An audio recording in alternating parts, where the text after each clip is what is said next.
we put in place the system, and it just sort of veered from there. I think to some degree, it's because some of the people whose job is to do fact-checking, a lot of their industry is focused on political fact-checking. So they just kind of veered in that direction. And we kept on trying to basically get it to be what we had originally intended.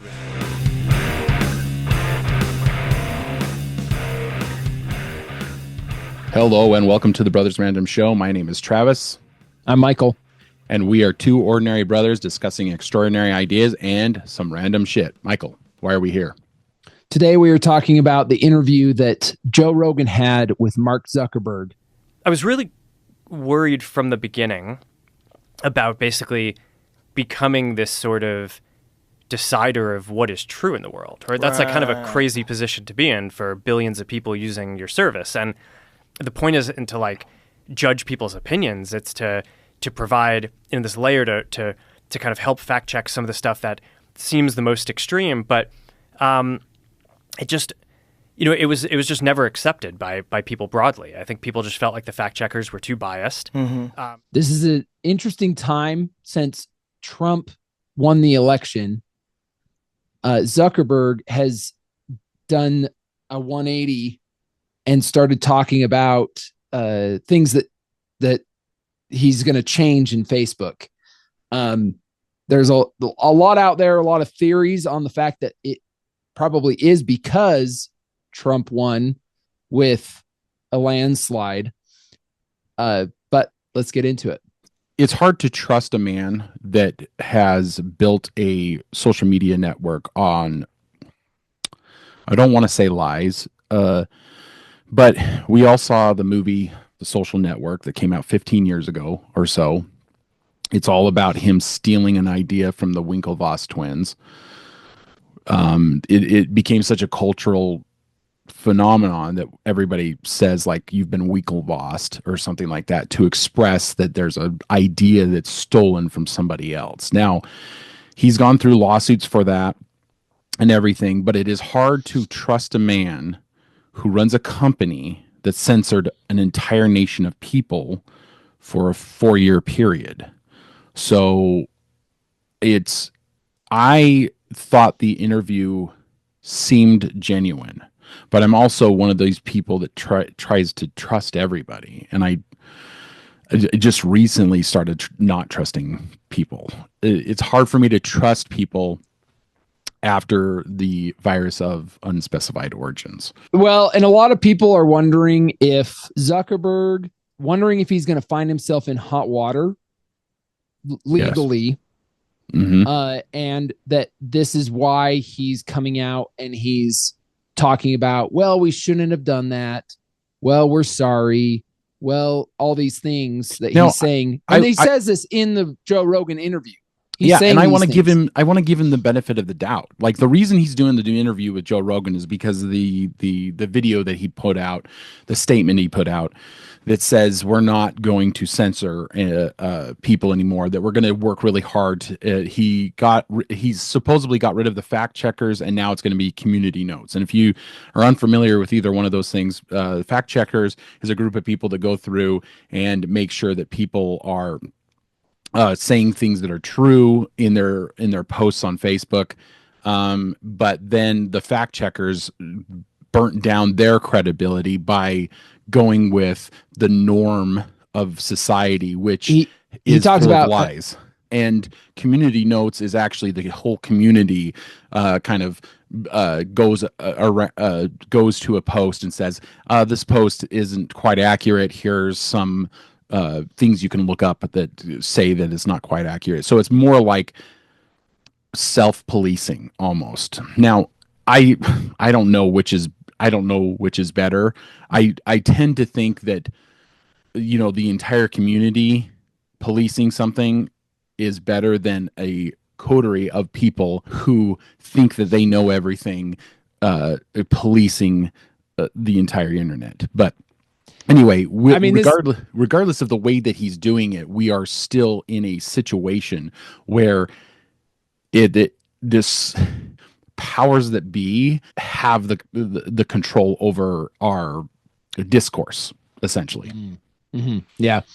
It's hard to say what is because if you think about it, it's like the difference between an oligarchy and a pure democracy. A pure democracy, which a lot of people don't actually know this, we are not a pure democracy. In technically, we are a democratic republic. Yeah, technically, in a pure democracy, we could all vote that murder is fine, and then murder would be fine. Yeah, that's and kind of you could just go do that. I mean, take it to an extreme, but in a pure democracy, that is, it's the vote. Everybody gets a vote, and then and then you get what's called a majority rule, and a minority, kind of like you could have a minority slavery, basically. So we saw the downfall of a majority rule when the virus of unspecified origins kind of came about, right? So we saw the majority rule was everybody stay away from each other, get a mask on, blah, blah, blah, blah, blah. And we found out, well, actually the majority rule was wrong. Imagine that, right? Yeah. And so in a democratic republic, it's not always the majority rules, right? Yeah. There are checks and balances even against the majority rule. Anyway, in an oligarchy, there's a top few that decide everything for everyone else. Now, in a sense, that was kind of the fact checkers. Yes. Fact checkers, they were biased in one direction, and they were deciding everything for everyone else. We saw this with the taking down and shadow banning posts that were about the virus and where it came from, and exactly the facts behind it. So, and the Hunter Biden laptop, which was the big one that was kind of egg on the face. Go ahead. You were going to say something. To get back to this interview. So basically, Zuckerberg sees the winds of change changing in the direction of, because for all intents and purposes, Trump won by a landslide. It wasn't just a little bit. He sees the change coming. He's getting ahead of it. He says, we made a mistake. Now, I get that. I want to give him the benefit of the doubt, because I also think that he's been going through changes in his own life. He recently turned 40. He's working out. He's being around more people that maybe have a different view than he does about the world. And when you expose yourself to that, you're more likely to change your opinion. Now, I want to believe that about him. And when I watched this interview, I felt like it was genuine. Okay, you jump in. Yeah. If you don't mind, like, let me push back on you a little bit. And I get what you're saying. It does seem like he's genuinely kind of changed. He's gotten into jujitsu and working out and things like that. And it's led him, and he talks about it in the interview where it's led him to want a more merit-based society, which I'm there for and everything. My question is, do we see this video of him walking back the fact checkers and censorship on Facebook if Trump didn't win? That's a hard sell. It's difficult to say, because if Kamala had won, he probably would have stayed silent. That's why, to me, it feels like that would make it not genuine. And okay, so Joe kind of pushes against him at one point. He says, well, you could have done this at any time. And he's like, yeah, but it wouldn't have been a good time. He's like, if I had done it before the elections, everybody would have accused me of trying to rig the elections. And he's like, so I didn't know really when would be the best time, so I just had to do it after the elections. So it's hard to say. It is hard to say, but I think if everybody asks themselves that question, does this change happen without Trump winning the way he won? I think the answer would be no. And that to me feels ungenuine. Or would he have done it anyway because he was wanting to do it, and he would be like, okay, Kamala Harris has won, but I'm going to do this anyway because this might help her not win again in the future. And we'll never really know that, but that's why the question kind of just stands there as like a mental exercise to kind of see like what you really think. Would you, the audience, the people, what do you really think? And that, I mean, if you follow that rabbit hole to what you really feel like there, then maybe you trust him, maybe you don't. And to me, that's okay. The winds of change are already happening. You know, like we were talking earlier about how maybe Hollywood is changing. I don't think it really is, because recently the Academy Awards nominated a man for Best Actress. So a biologically born man. Yes. For best actress. So I think Hollywood is actually doubling down. But I mean, maybe there's a split. I think they killed their credibility right there. Because Hollywood is doubling down, we might see a little bit more pushback on them. Yeah, especially from women. I mean, I'd like to see it more from women. Women should being push like, back. Hey, men coming into our spaces and taking our stuff. It's like, we're not cool with this. Wonderful person. Caitlyn Jenner was voted Woman of the Year. Her first year as a woman. Ain't that something? Beat every bitch in Detroit. She's better than all of you. Never even had a period. Ain't that something? Oh, I'd be mad as shit if I was a woman. I'd be mad if I was me. If I was in a BET Awards sitting there and they're like, and the winner for Nigger of the Year, Eminem, my man. I mean, there's 100 different other women that probably deserved that nomination, and they just nominated a dude. I mean, come on, guys. Yeah. I think that's a screw you to the Trump win, honestly. Hollywood has lost its clout, I should say, in the political sphere. If I had to, we did see that. We saw that because they all endorsed. There wasn't. I think there was 2 or 3 maybe B-list celebrities who endorsed Trump, and then everyone else endorsed Kamala Harris. And it turns out like several of them were paid to endorse Kamala Harris because she had a $1.5 billion in the coffers for her campaign. Regardless of how it worked or not, the Hollywood keeps losing. Okay. So, and Facebook is adjacent a little bit to Hollywood. I would say that Facebook, YouTube, all that kind of stuff, it's taking over Hollywood. There's YouTubers that are more famous and make more money now than any Hollywood celebrity. Brave New World. Yeah, that's the Brave New World. That's what it is. I mean, I don't know if I like it, because I mean, I don't know. Does this happen to you? My children are more likely to quote when we were younger. We quoted movies, right? The one year, me and Curtis quoted The Mask endlessly after we saw it. Ace Ventura, Monty Python, The Holy Grail. These are like endlessly quotable movies, right? Die Hard is an endlessly quotable movie. With my children, they don't quote movies, they quote YouTubers. And they'll quote something that I have no idea what they're talking about. And I'll say, what's that from? And they're like, oh, a YouTube video I saw. And I'm like, holy crap, this is a complete change in our society. They don't quote movies. They still watch movies occasionally, but I think they're more glued to YouTube than anything else. Because they don't allow them to be on Facebook.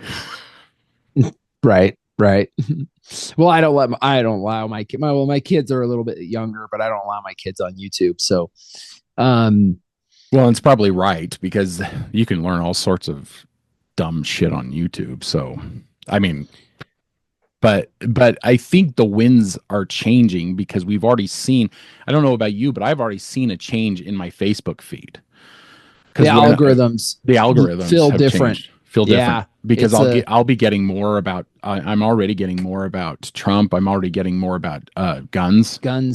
That was a big thing I noticed was getting gun videos. Yeah, and sells. Like people used to, like before Facebook started cracking down on this kind of stuff, people used to sell guns on Facebook. And then do you remember those videos where they're like, I am selling this can of Mountain Dew, and it's right next to a picture of a gun. I don't remember seeing. That's awesome though. And he gives the caliber of the gun, but he says this can is the caliber of. And then my gosh, that's hilarious. So he's actually so, and it's a way around the algorithm because that's funny. The algorithm's going to think he's selling a can of Mountain Dew when in fact he's trying to get this gun. That's funny. That's awesome. This is just wild. It's just so funny reading it. But I mean that's but I think that's changed. I mean, so there is a change in what's happening. Are we hesitant about this because the change has come so late in the game, or should we be appreciative that the change is actually happening? I think it's a good thing that the change is happening regardless, right? Regardless of Mark's reasonings, like, I might be in trouble now that Trump has won. Maybe I need to talk about the fact that Washington was chewing out my employees, telling them that they need to do X, Y, and Z. People, the DOJ. Now, the buck stops at Zuckerberg. I'm sure he knew. I'm sure he heard about these situations that were happening and decided. And I don't think he 100% hides that these things didn't come across his desk. Mm-hmm. But he's saying I made the wrong decision in a sense. Well, he's saying it, he's admitting it without actually admitting anything. Like any guilt. Any guilt. So if I was to give him the benefit of the doubt, I would assume that he probably was very uncomfortable with what was happening at the beginning of 2020, where he was probably looking at it going, okay, we're censoring this because we want to be in compliance with the DOJ, but I bet you he was uncomfortable with it. I bet you he was going, we can't do this. And he was probably getting people on his board were probably going, we really need to do this. We really need to comply with the government and all this kind of stuff. I bet you it drove him crazy. And he got them in office, and there's numbers out there about what he provided towards the Biden Harris in theory that the Biden laptop might have actually swung the election. My thoughts are, if we're not giving him the benefit of the doubt, my thought goes that he was thinking he was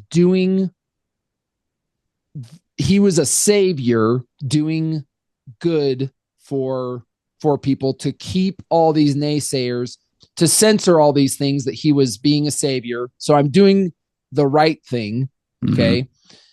But then realized in hindsight that he could be in trouble for doing this thing that he did after the election with a new presidency.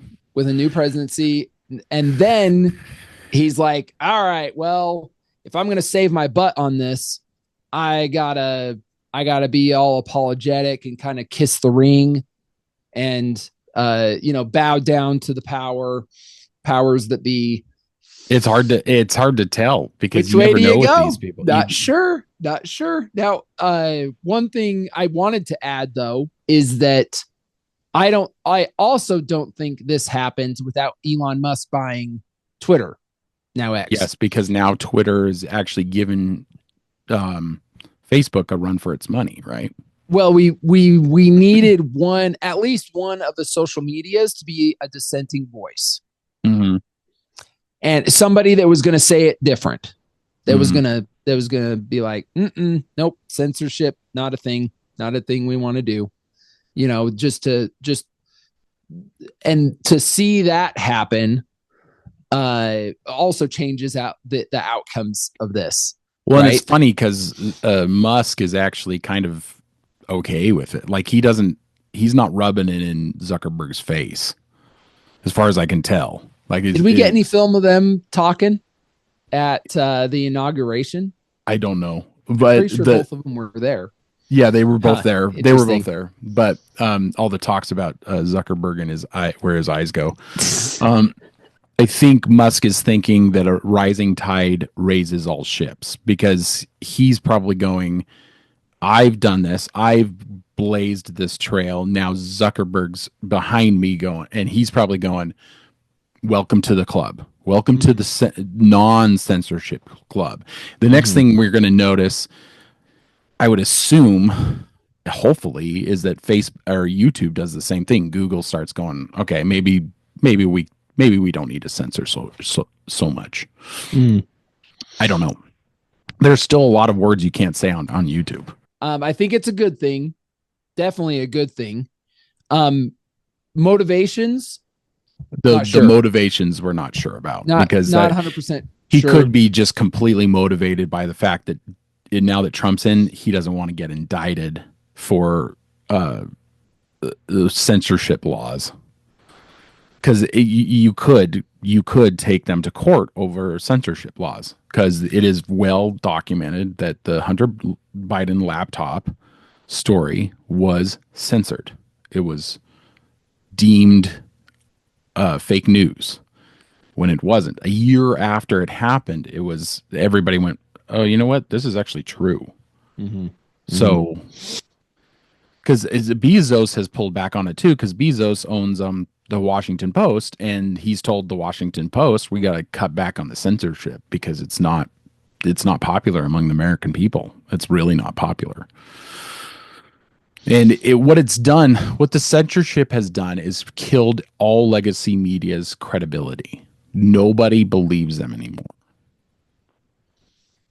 That is something that Zuckerberg talked a lot about with Rogan. and Joe's not stupid, because he's going, it was long form podcasts that won Trump the election. And I think everybody's kind of thinking that. Because Trump went on a bunch of podcasts, long form podcasts, where they talked for 3 hours. And Joe was amazed, because Joe's like, he didn't even stop for a potty break. He's like, didn't drink anything the whole time. Didn't drink anything the whole time. He just sat there and just talked the whole time. And see, that shows people's true colors. Sound bites don't show people's true colors. Little 15-second sound bites don't show what people are really about. A long conversation shows what people are really about, because they'll give away little nuggets of themselves through a long conversation. Well, and to your point about true colors, Mark Zuckerberg does talk a lot about the assassination attempt where Trump got a bullet through the ear. So there is that could have changed his mind. That might have changed his mind. That could have been something that Zuckerberg was like, "Holy crap, we're back in the wrong horse." Yeah, I mean, after that, Elon Musk was right on. He was, he's like, I endorse this person. This is badass. With your hesitation with his genuineness about this, don't you think that putting the money where your mouth is the proper thing? Because he did get Dana White on his board, on Facebook's board, or Meta's board, or whatever you want to call it. True. I mean, what do you think? I'm here for it. But it was still after the fact. Let's be honest here. It was still after the election that all this stuff happens. So, but maybe I mean, it could just be covering his ass. A lot of this stuff. I think a lot of this stuff is just covering his ass because now the winds have changed and he's on the different side. So it will be interesting when the pendulum swings back the other way to see what happens with Facebook. Because if you think about it, I think out of all the social medias, I think Facebook is one of the biggest ones. According to current data, Facebook is the largest social media platform in the world, boasting the most users globally with over 3 billion monthly active users. Wow. So Facebook is the biggest social media company in the world. So we should take the win, really, whether it comes from a place of genuine, being genuine, or if it's just a knee-jerk reaction. Yeah. Like Facebook is the biggest social media platform in the world. We should take the win. Thank you for joining us, audience. Check us out on social media. Facebook. We have a Facebook page. And Spotify and Apple Podcasts. Just look for The Sword in the Skull. If you are listening to this and not watching it, please go to YouTube and give us a like, share, and subscribe. If you liked this video, you are the subscriber we were looking for. And in the meantime, keep reading, keep listening, keep watching, learn more. And for more random videos, check out our next video here.